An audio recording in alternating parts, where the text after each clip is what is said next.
Bugün çizsak hürmetlik vatandaşlık şiirlerimiz davamlaştırımız. 2020 yıl 2. ayının 18. günü haftığı seçimde. Endiki mavzumunda Amerika Koşmuş Ştatlar Devlet İşlakatı Mike Pompeo mında korsat. G'arb dünyası galbiga erişivatıdır. Mavzula haber 2. ayının 16. günü Amerika avazlarının Xitay programımız ilan kılındı. Haber mında başladı. Amerika Koşmuş Ştatlar Devlet İşlakatı Mike Pompeo 2. ayının 15. günü Cumhur'u tanqid qilib, Cumhur Rusya ve İran qatarlıq devletler prinsip asaslanğan xalqara sistemiga buzg'unchilik qilyapti. Axir G'arbning qimmat qarashlari cho'qim g'alaba qiladi deb ko'rsatdi. Devlet İşlakatı Mike Pompeo haftaning 6. günü Myunxenda ochilgan xalqaro bexatarlik yig'inida bunday ko'rsatdi. G'arb dunyosi g'alaba qilyapti. Biz hozir g'alabaga qarab mengayotimiz. Devlet İşlakatı Mike Pompeo haftaning 6. günü Myunxen yig'inida Rossiyaning 2014-yili Krim yani besib olganligini, İranning chet eldagi internet bilan tahdid selayotganligi hamda Jumhurning yuqori besimli iqtisodiy vositalarni ishga selayotganligini tilga oldi. U mundaq ko'rsatdi, bularning qor niyatlari oshkorlanmoqda. Balki ular prinsipni asos qilgan xalqaro sistemaga buzg'unchilik qilyapti. Devlet İşlakatı mundaq ko'rsatdi. Jungo, Vyetnam, Filippin ve Indoneziya qatorliq davlatlarning maxsus iqtisod rayonlariga Jungo tajovuz qildi. Navbatda Jungo go'yo degidek har qaysi qo'shni davlatlar bilan chegarada va dengiz bo'ylarida talash tartish qilyapti. Huawei şirketining 5-avlod texnikasi chetishliq internet qurilishi masalasida Devlet İşlakatı Mike Pompeo mundaq ko'rsatdi. Huawei şirketi ve boshqa Jungo hukumati qo'llayotgan shirkatlar Jungo axborot organlarining yog'och otlaridir. Yani Troya yog'och ot yelisidir. Yana bir mavzu hurmatli vatandosh. Devlet Müdafiə Ministri Esper Jungo xalqaro tartibga borgan sari tahdid selayotidi dedi. Mavzuda xabar 2. ayning 15. günü Amerika ovozlarining Xitoy programmasi e'lon qilindi. Xabar bunday boshlandi. Washington, Amerika Qo'shma Shtatlarining Davlat Müdafiə Ministri Esper 2. ayning 15. günü bunday ko'rsatdi.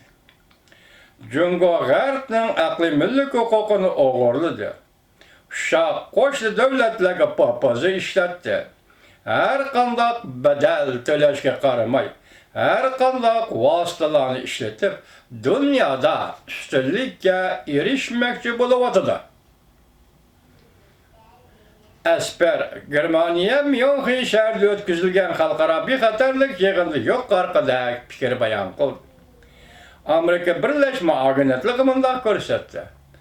Davomli Jungo'ni tanqidlash pozitsiyasida bo'lib kelgan Amerika Qo'shma Shtatlari Davlat Müdafiə Ministerligining ministri Esper bugun Jungo to'g'risida yuqoridagi umumiy ayblash olib bordi.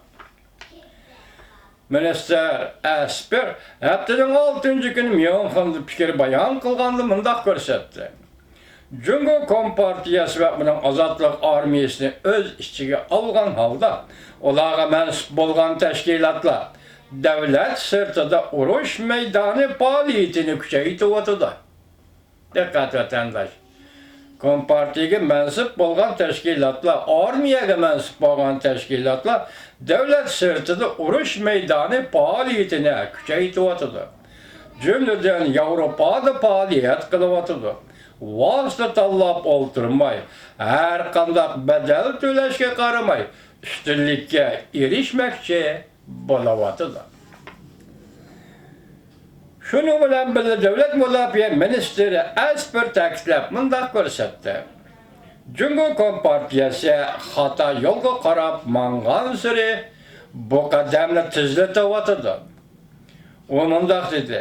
mening eng eger diqqat qiladiganim Cungo Hazar harbiy ishlar va vaziyati bilan taxama hayvo qilyapti. Amerika Qo'shma Shtatlarining davlat mudofaa ministri Asper Nimdaydan anda ko'rsatdi. Mening eng eger diqqat qiladiganim Cungo Hazar harbiy ishlar vaziyati bilan taxama hayvo qilyapti. NATO'nun katibi Steinberg mundaq dedi. Cungo G'arb davlatlari xirish e'lon qildi ham fursat yaratib berdi. Yevropa va Amerika Qo'shma Shtatlari Cungo'dan bosh ko'tarish haqiqiy moslashgan birdek siyosat tuzishi. Cungo'ning har ikkisiga bosh ko'tarish moslashgan emas, Cungo'ning bosh ko'tarishiga qarata haqiqiy moslashgan birdek siyosat tuzishi Yevropa va Amerika lozim.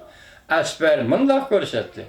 Amerika'nın iqtisadi ve harbiy jihati kengaymichilik qilayotgan Beijing'dan ansirishi hem Yevropa'nın ansirishidir.